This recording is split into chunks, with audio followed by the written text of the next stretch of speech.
Hello everyone, मैं doctor Rukmini Chaudhary और आज के इस वीडियो में हम आपको जानकारी देने वाले हैं एसएलई के बारे में। एसएलई यानी कि सिस्टेमिक लूपस एरिथमेटोसिस, जिसको कि लूपस भी कहा जाता है। देखिए, वैसे तो हमने बहुत इम्यून डिसऑर्डर, ऑटो इम्यून बीमारियां यानी कि जिनमें हमारी बॉडी खुद ही अपने अंगों का नुकसान करने लग जाती है, बहुत सारे ऐसे वीडियोस डाले हुए हैं हमने। स्क्लेरोसिस के ऊपर डाला हुआ है, स्क्लेरोडर्मा के ऊपर डाला हुआ है। तो एसएलई भी एक तरह का ऑटो इम्यून डिसऑर्डर यानी कि ऑटो इम्यून बीमारी है। तो आज के इस पूरे वीडियो में हम आपको बताएंगे कि एसएलई क्या है, कैसे, क्या इसके लक्षण होंगे, कितनी तरह का होता है, कैसे इसकी जांच की जाती है, क्या जरूरी टेस्ट हैं, कैसे बचा जाए, management, prevention, allopathic treatment, homeopathic treatment, कुछ डाइट और लाइफस्टाइल चेंजेस की हम बात करने वाले हैं। पूरी जानकारी के लिए आपको पूरा वीडियो जरूर देखना है, हर एक बात जानना बहुत ही जरूरी है। तो पूरी जानकारी के लिए जरूर देखिएगा। आइए स्टार्ट करते हैं। सबसे पहले बात करते हैं परिभाषा की कि क्या है, what is SLE, systemic lupus erythematosus क्या है। देखिए, एक तरह का ऑटोइम्यून बीमारी जो कि हमने बताया, बॉडी खुद ही अपना नुकसान करने लग जाती है। क्रॉनिक प्रॉब्लम यानी एक ऐसी बीमारी है जो लंबे टाइम से धीरे धीरे डेवलप होती है और लॉन्ग टर्म ये आपके शरीर को प्रभावित करती है।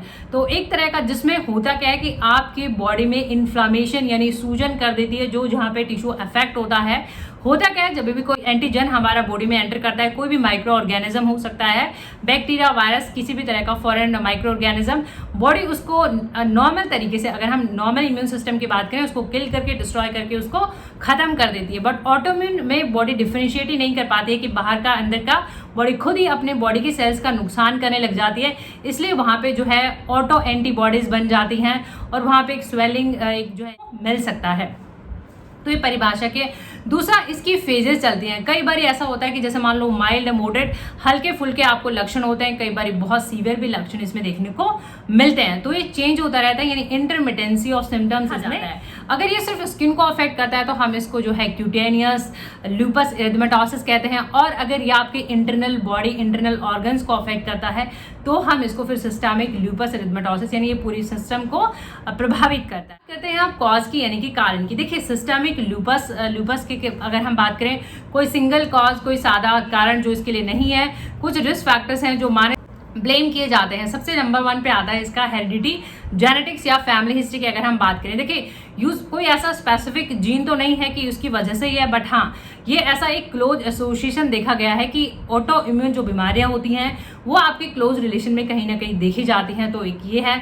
दूसरा, इसमें देखा जाता है आपका कुछ इन्वायरमेंटल ट्रिगर्स होते हैं, जैसे मान लो यूवी रेज हो गई या फिर कुछ ड्रग का भी एसोसिएशन देखा जाता है। और फिर इसमें देखा जाता है फीमेल जेंडर की अगर हम बात करें तो महिलाओं में ये प्रॉब्लम ज्यादा देखी जाती है महिलाओं में। और ऐसा इसका एक महिलाओं में या तो प्रेगनेंसी के टाइम पे या फिर महीने के आसपास ये प्रॉब्लम ज्यादा देखी जाती है, इसलिए इसका ईस्ट्रोजन फीमेल हार्मोन के साथ भी एसोसिएशन देखा जाता है। तो ये कुछ रिस्क फैक्टर्स हैं जो ब्लेम किए जाते हैं कि किस वजह से ये प्रॉब्लम देखी जाती है। और कई बार ऐसा भी देखा गया है कि एक के साथ और ऑटोइम्यून कई बार आपस में सिम्टम ओवरलैप भी कर सकते हैं, तो पूरी जांच कराना भी बहुत जरूरी है। अब हम बात कर लेते हैं इसके साइन और सिम्टम्स यानी कि लक्षण की। देखिए, ये ऐसा बीमारी है, एक तो ऑटोइम्यून बीमारी है, दूसरा सिस्टमिक यानी इसमें आपका पूरे शरीर ही कहीं ना कहीं, तो ये देखा जाएगा कि और ये अपने सिम्टम्स चेंज करती है बीमारी, यानी कि कई बार हल्के फुल्के सिम्टम होते हैं, कई बार बहुत ज्यादा, यानी कि मॉडरेट माइल्ड केस है और सीवियर केस है। तो ये देखा जाएगा। तो आपका कौन सा अंग प्रभावित है, किसको कितनी प्रॉब्लम है, लक्षण उसी के ऊपर निर्भर रहते हैं। जैसे अगर हम बात करें, इसमें कुछ क्राइटेरिया भी होते हैं कि इतने 6-7 सिम्टम, 11 सिम्टम्स अगर मिलते हैं फिर फाइनल डायग्नोसिस किया जाता है, कंफर्मेशन कि आपका एसएलई। सबसे पहले हम स्टार्ट कर लेते हैं आपके हेड से। देखिए, इसमें जो है हेयर लॉस का प्रॉब्लम देखा जाता है, स्कैरिंग देखी जाती है और कई बार परमानेंट हेयर लॉस यानी बाल गंजापन कई बार इसमें परमानेंट भी देखा जाता है। दूसरा, इसमें देखा जाता है अगर हम डाइजेशन की बात करें तो लॉस ऑफ एपेटाइट, यानी पेशेंट को भूख नहीं लगती है और डाइजेशन से रिलेटेड सिम्टम्स भी इसमें देखे जाते हैं। पेट में दर्द होना, क्रैम्प होना, ये सिम्टम्स भी निकल के आते हैं। बाकी इसमें एक फिनोमेना देखा जाता है, रेनॉल्ड्स फिनोमेना, जो कि हमने स्क्लेरोडर्मा के केसेस में भी डिस्कस किया था। स्क्लेरोडर्मा का जो वीडियो देखिए, रेनॉल्ड्स फिनोमेना क्या होता है, जब आपका सर्कुलेशन यानी रक्त परिवहन जब आपका कमजोर हो जाता है, पुअर हो जाता है, तो ब्लड सर्कुलेशन पूरा प्रॉपर जो डिस्टेंस, जैसे मान लो फिंगर्स है आपके, पैरों की उंगलियां, हाथों की उंगलियों में पूरा खून का दौरा नहीं होने की वजह से वहां पे नमनेस, टिंगलिंग हो सकती है, इसको हम रेनॉल्ड्स फिनोमेना कहते हैं। तो ये भी इसमें देखा जाता है। और इसका एक जो क्लासिकल स्पेसिफिक सिम्टम देखा जाता है, दैट इज मलैर और बटरफ्लाई शेप जो रैशेज आते हैं, जो आपने देखा होगा नोज ब्रिज के ऊपर और मलैर बोन पे, लेकिन वो 50% केसेस में ही देखे जाते हैं। तो वो भी इसका एक सिम्टम देखने को मिल सकता है। हेयर लॉस की हमने बात कर ही ली है, लॉस ऑफ एपेटाइट की हमने बात करी है यहाँ पे। बाकी डिपेंड करेगा कौन सा अंग प्रभावित हो रहा है। जो एक और सिम्टम जो है आर्थराइटिस यानी जोड़ों की प्रॉब्लम है, इसमें बहुत कॉमनली देखी जाती है। जोड़ों में सूजन होना, जोड़ों में दर्द होना, बोन के साथ साथ मांसपेशियों का भी सूजन, जैसे मान लो मायोसाइटिस है, मांसपेशियों में दुखन होना, दर्द होना, सूजन होना, ये सिम्टम भी इसमें देखे जाते हैं। बाकी वही है फिर कौन सा अंग है, और अगर आप इसको इनिशियली ठीक नहीं करते हैं तो फिर इसके लॉन्ग टर्म कॉम्प्लिकेशन, इन लंबे टाइम तक अगर बीमारी रहती है तो दूसरे अंगों को प्रभावित करती है। वो हम इसके नुकसान कॉम्प्लिकेशन में उसकी जानकारी देने वाले हैं। एक और सिम्टम निकल के आता है फोटोसेंसिटिविटी। फोटोसेंसिटिविटी का मतलब है कि आपकी जो दिक्कत है, जो आपके दाने हैं, जो प्रॉब्लम है आपकी स्किन की, रैशेज वगैरह की, वो धूप में जाने से, सनलाइट में जाने से प्रॉब्लम बढ़ती है।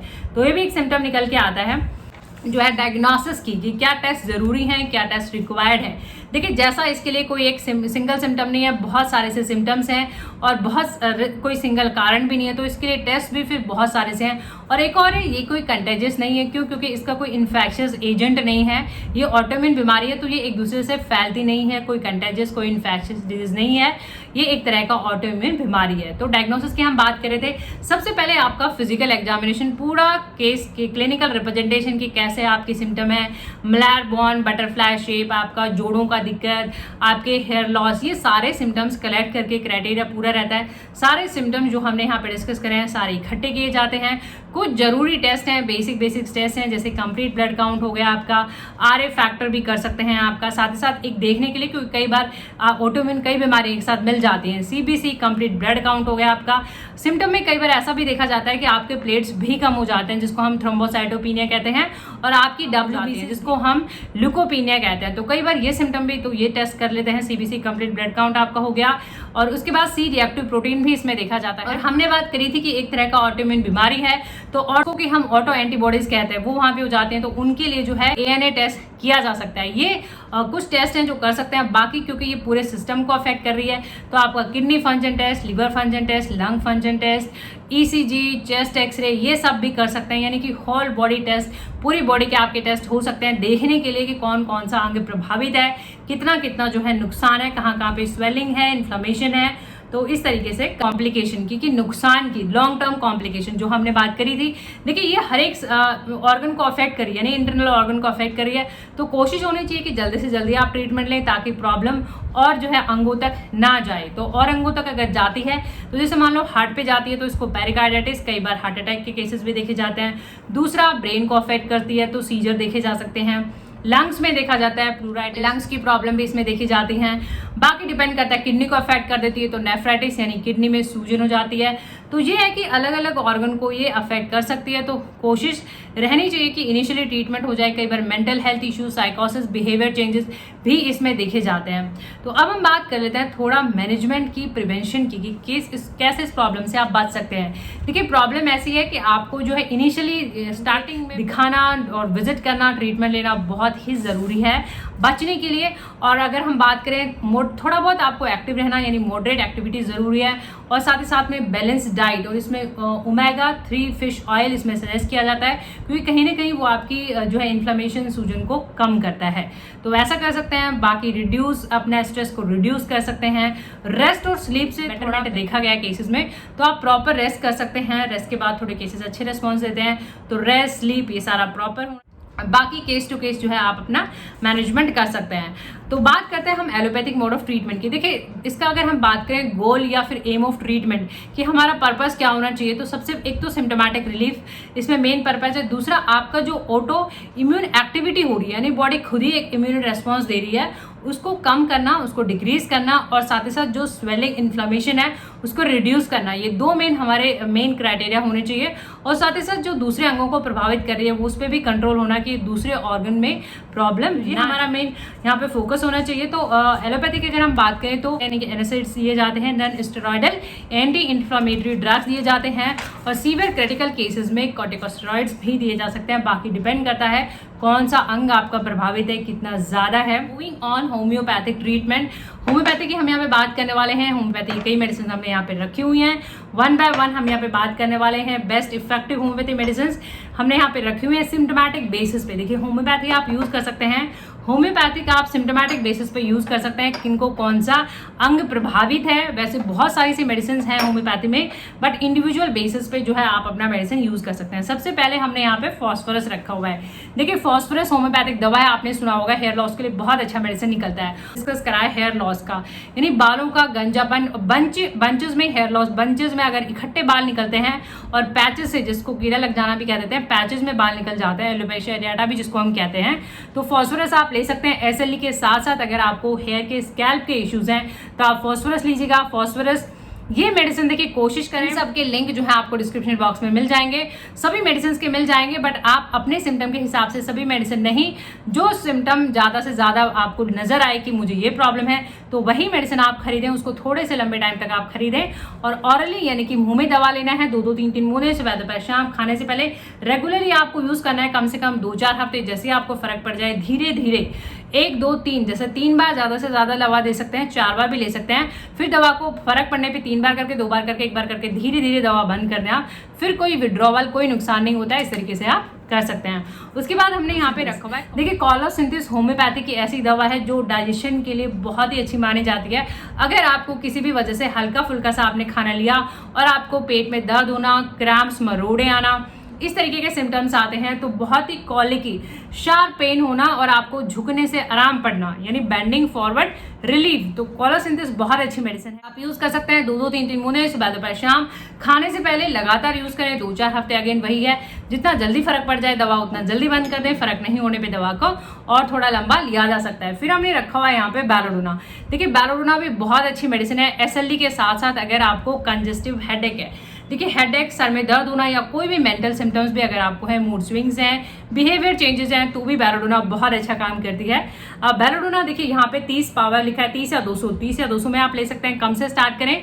सेम वैसे ही ड्रॉपर की मदद से 2-2, 3-3 मुने सुबह दोपहर शाम, खाने से पहले लगातार आप ले सकते हैं। तो बेलोडोना आप जब बहुत ज्यादा माइग्रेन, हेडेक, सीजर, कोई भी सिम्टम है मेंटल हेल्थ से रिलेटेड है, तो आप बेलोडोना यूज कर सकते हैं। बेलोडोना का लाइट एग्रेवेशन है, यानी कि बहुत ज्यादा आवाज से और लाइट से सर में दर्द और बढ़ना, तकलीफें और बढ़ना, तो इस तरीके में आप बेलोडोना यूज कर सकते हैं। फिर हमने यहाँ पे रखा हुआ है नेट्राम्यूर।